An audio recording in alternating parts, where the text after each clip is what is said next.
Assalamu alaikum wa rahmatullah. Bismillah, alhamdulillah, wassalatu wassalamu ala rasulillah wa ala alihi wa sahbihi wa man wala. This is your brother Abu Ibrahim Hasnain. Welcome to mybetterhalf.com. In this episode, inshallah, we're going to look at some signs and symptoms of magic, signs and symptoms of jinn possession, and also of the evil eye.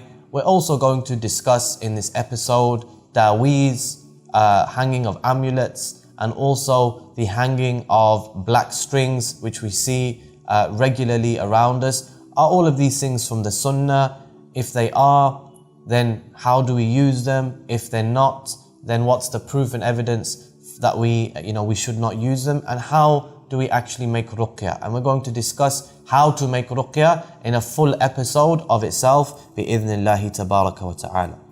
Now what I want to mention is jinn possession. To begin with, let's look at why do jinn possess people. It's important to note that jinn possession is a reality. There are those who deny it. However, it has been agreed upon by the consensus of the scholars, and it's something that can be sensed as well. So, jinn possess people for three main reasons. Number one, out of love. Number one, out of love. So jinn, they fall in love with people. And this is extremely important for our sisters especially. So for example, you're leaving the house and you're not wearing the correct hijab. You're not properly covered. Or you are wearing a lot of makeup and you have beautified yourself and you're leaving the home. Then don't forget that there are other creations besides men. There are men who are going to look at you. But at the same time, a jinn may fall in love with you. And this is something very, very common. I had a case where a jinn had possessed a sister. She was waiting at the bus stop and the jinn fell in love with her. She was walking through a park and the jinn followed her. She was waiting at the bus stop and the jinn fell in love with her. And it actually possessed her. And when they fall in love, they're very, very difficult to remove, because their love is like almost a blind type of love. It's like, I would rather die than leave this individual. And it's very romanticized, and in this way they will say, look, I'm not going to leave. I'd rather die than leave her. They fall in love very, very easily for some reason. Okay, so a jinn may possess an individual out of love. Likewise, the second reason why a jinn may possess is out of revenge. Due to revenge. Okay, so I'm sitting here, I throw something across the room and I can't see, but there's a jinn there, and it harms the jinn, or it may kill one of the jinn's children, and as a result of that the jinn possesses this individual. So for example, there was a 15-year-old boy and we found him in the street trying to strangle himself to death with his own hands. He had his own hands around his neck and he was trying to strangle himself to death. So we carried him into the masjid, into the back of the masjid, and we began to make ruqya. We began to make the ruqya, and the boy, he was completely unconscious. Then immediately his eyes shot open and he sat up, and the jinn began to speak, and he began to say, I'm going to kill him, I'm going to kill him. Why? Why are you going to kill him? And the answer was, because he was running through the park and it was night time. And he was running through the park and he stepped on one of the children of the jinn. He stepped on one of the jinn's children, and clearly he hadn't said Bismillah, or he hadn't invoked the protection of Allah. Therefore, he stepped on one of the jinn's children, and I think he harmed it, or he must have killed it, and the jinn was now seeking to take revenge. It was now wanting to kill this individual, and of course, if it had done so, then it would have been said, this boy strangled himself, it was suicide. But of course, it wasn't really suicide, because he was compelled and being forced. So this jinn, it was a Muslim jinn, so we reminded it to fear Allah, reminded it that we can't see them, they can see us, but we can't see them, so it was a mistake. So you can't do this type of oppression. And eventually, alhamdulillah, the jinn left. The third reason why jinn will possess an individual is due to sihr, due to magic, being sent by the magician.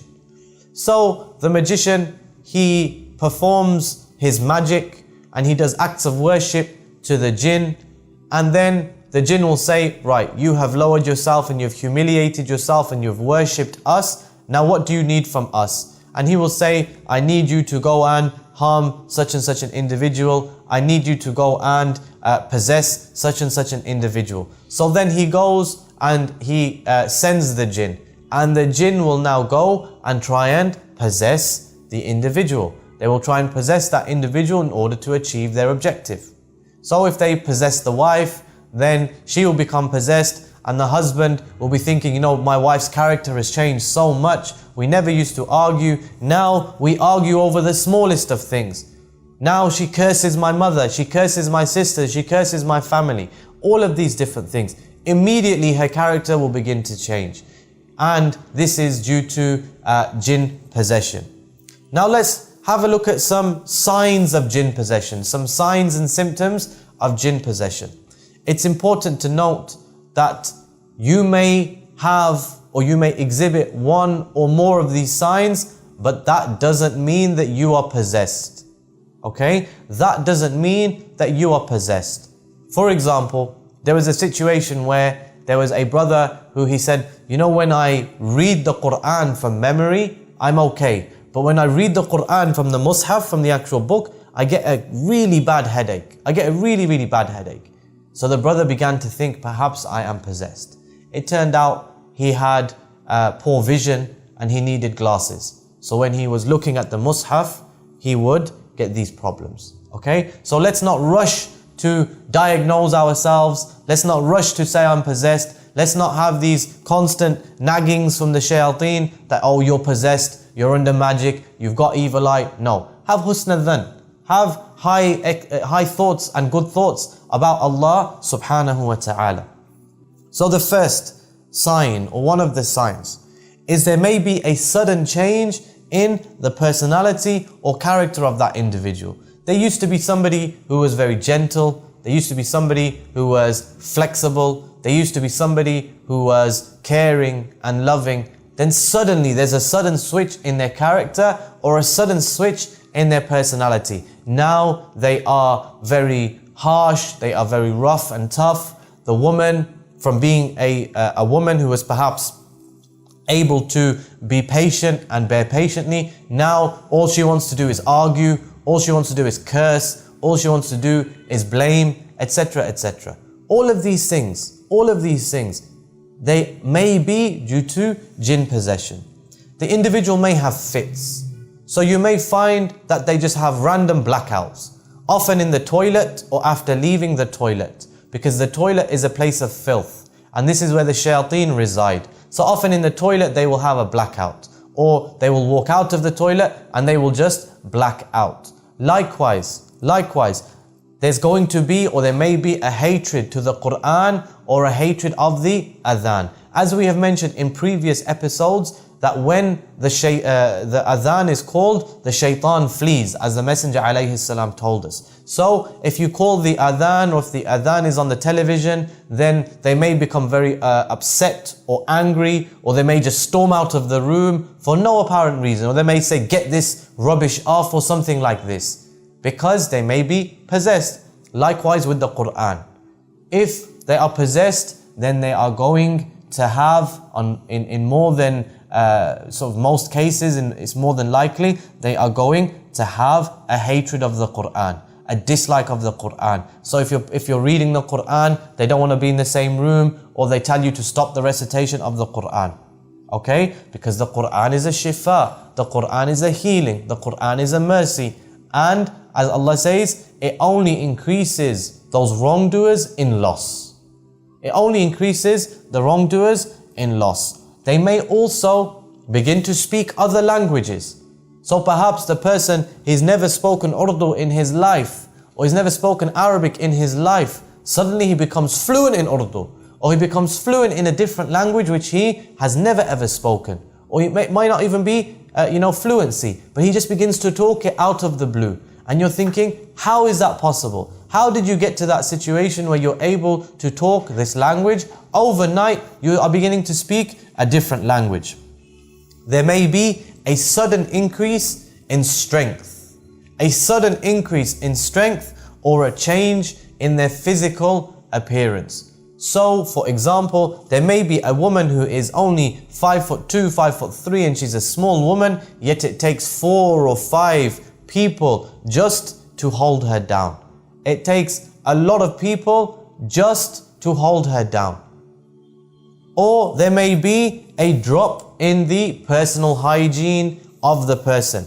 Or they may have a love of being isolated and secluded in dirty, filthy places. Okay? A drop in hygiene. Because the shayateen, they like filthy places. If your body is a place of purity, then they don't want to be in your body. And I've had cases where people, they don't take showers for 2, 3, 4 weeks on end. They just don't wash. They hate the shower. They're scared of the shower all of a sudden. From being somebody who's very clean, suddenly they have a dislike of personal hygiene, and their personal hygiene is very, very poor. Or they love to be sat in the toilet. Or they love to just go on, randomly 2, 3 o'clock in the morning, they just go and sit under a tree, or they just go to the graveyard, or they just wake up and sit in the toilet for hours and hours and hours on end. Likewise, there may be a hatred towards al-Islam. So, if the jinn which is possessing them is non-Muslim, because just as we have Muslims and we have non-Muslims, if the jinn which is possessing this individual is a non-Muslim jinn, then it will have a hatred towards Allah, a hatred towards the Quran, a hatred towards Islam in general. Now, these signs and these symptoms, as I've mentioned, they're fairly general.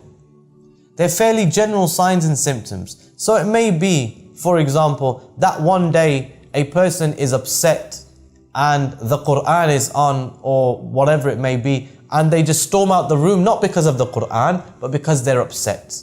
Because they are feeling emotional for whatever reason, so they leave the room. So, do we say now this person is possessed? Of course not. We investigate further, what's wrong with you, how are things, etc. And we then take it forward from there. We take our symptoms to somebody who is qualified. You may want to email into this program, express@mybetterhalf.com, and perhaps somebody can get back to you, inshallah. All of these things are just signs and symptoms. They are not surefire ways of knowing that you are possessed for sure. Now let's look at magic.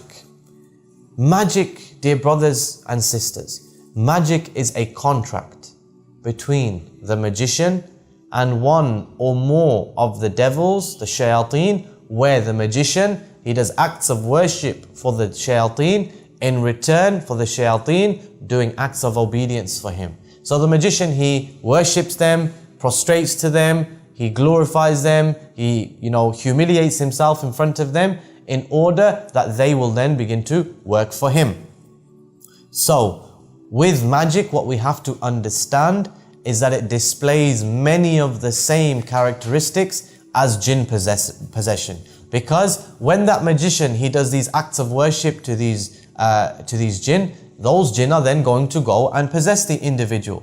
They're going to go and then try and harm this individual, try and carry out the reason and the mission with which they were sent. So it's going to have a lot of the same characteristics. Signs of magic. Magic usually, it will affect one particular aspect. For example, your marriage. Okay, so somebody has done magic on you to try and break up your marriage and ruin your marriage. So now it's not necessarily going to affect your work life. It may not affect your health. However, it will affect your marriage. Or somebody, he wants you to lose your job or to lose your health. Maybe your health will start to deteriorate, but your marriage will be okay. So with magic, it depends on the aims and the objectives of the individual who got the magic done.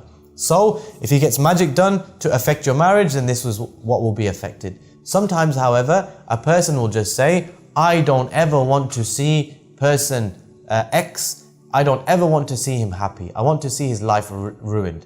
In that situation, then you may be suffering from one or more different things. Maybe bad health and a bad marriage. Maybe you have a good marriage, but you have problems with your health, problems with your work. So again, these are just, guidelines where we can try and ascertain perhaps there's a problem and I should seek more knowledge and start seeking some more advice, or there is no problem whatsoever. Likewise with dreams. Dreams are a very clear indication that a person may be suffering with magic or with possession, which was the result of magic. So if you're constantly dreaming of dogs, if you're constantly dreaming of snakes, if you're constantly dreaming of spiders, if you're constantly dreaming about blood, if you're constantly seeing yourself in a grave or around blood, and you're seeing these types of things in your dreams, then it may be that you have serious issues with regards to magic, with regards to jinn possession. So in that situation, I would advise you to make ruqya or to seek ruqya. Likewise, as we've mentioned previously, a dislike of Islam, a dislike of the Quran. Why? Because the jinn is there. Remember that magic, almost always in the vast majority of cases, 99.9%, it comes with jinn. You're going to find these type of blocks. Okay, so somebody has done magic on me to prevent me from getting married. I'm going to find like a block on marriage. Whenever I consider somebody for marriage, everything is going fine. Then suddenly out of the blue, I have a change of heart. And now when I think about getting married, I feel sick and I feel anxious and maybe I begin to vomit, etc. This is more than likely somebody doesn't want you to get married. Somebody's put a block on you getting married, or a block on your mind, or a block on your health, or a block on your wealth. All of these different things. All of these different things, there may be signs and symptoms of jinn possession. Likewise, suffering from illnesses that doctors simply cannot explain.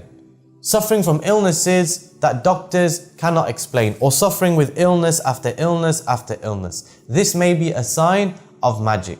So for example, I had a case where I was told by the jinn, during the ruqya, I've given her cancer. I've given this individual, I've given them cancer. So then a few days later, this individual came back and said, I found a lump on my chest. I found a lump on my body. Okay, and I've had this examined by the doctors and they say that it looks like a cancerous lump. I said, look, by Allah, I'm telling you this is not a cancerous lump. Do not go and get chemotherapy, etc. Rather treat this with the book of Allah. Treat this with the sunnah of the Messenger sallallahu alayhi wasallam. Alhamdulillah, within a couple of weeks, this lump, it had disappeared. And there was no need to go for chemotherapy, etc, etc. Now I'm not saying if you find a lump, then that means you're possessed. But what we are saying is that sometimes these illnesses, they have a direct link with jinn possession and with magic. You may find mood swings, so that the individual, and this is also a sign of jinn possession which we didn't mention, the individual, they may have extreme mood swings, go from being extremely happy to being extremely sad in an instant. The blinking of an eye, they go from laughing to crying in an instant. Or you may find, and this is very, very important, you may find ta'weez. So you may find ta'weez in your house, something that you didn't put there. You may find blood on your doorstep, or you may find blood in your home. You may find animal eggs, so chicken's eggs which have been smashed on your doorstep. You may find salt on your doorstep. You may find a dead bird in your garden, or you may find a dead chicken which has no head, which has been beheaded. You may find all of these different things. And in reality, if you find like a dead animal and there is magic involved, then this is the animal that they would have sacrificed to the jinn, sacrificed to the shaitan, seeking to come close to him, and then they've thrown that into your house, and then obviously the problems are going to begin. Likewise, with regards to, specifically with regards to marriage. Okay, so there might be a sudden dislike of the spouse. There might be a sudden dislike of your husband or of your wife. A physical hatred towards them. I've had lots of people, they say, when I see my wife, I physically want to kill her. When I see my husband, I physically want to kill him. I had one situation where a brother came and he said, when I look at my wife, I see an animal's head on my wife's shoulders. So of course, if you're looking at your wife and you see an animal looking back at you, then of course this is going to freak you out. You're not going to want to be in this person's company. You're going to want to run far away. And of course, eventually this is going to lead to separation. Likewise, you have, with regards to marriage, the situation of not being able to get married. This is very, very common. People do magic on others so that they have a block on their marriage. Because you were set up to marry your uncle's son or your uncle's daughter or somebody else's son or somebody else's daughter. In the end, you didn't get married to them, you got married to somebody else. And what happened? They put magic on, or you were due to get married to somebody else. So they put magic on you when you refused to marry their child or refused to marry their daughter. And now they've put magic on you and you can't get married. You're finding it difficult to get married. And all of this is from magic. And like I've mentioned, brothers and sisters, this is a massive topic and we can spend hours and hours and hours discussing it. But in reality, what I'm doing, I'm just giving you some of the main signs, some of the main symptoms. So perhaps something has been going on with you for a while now and you don't know or you didn't know. So this will cause you to go and to research a little bit further, to go and call a Raqi who is upon the Quran and the Sunnah, and then you can start your journey from there, bi-idhnillahi tabaraka wa ta'ala.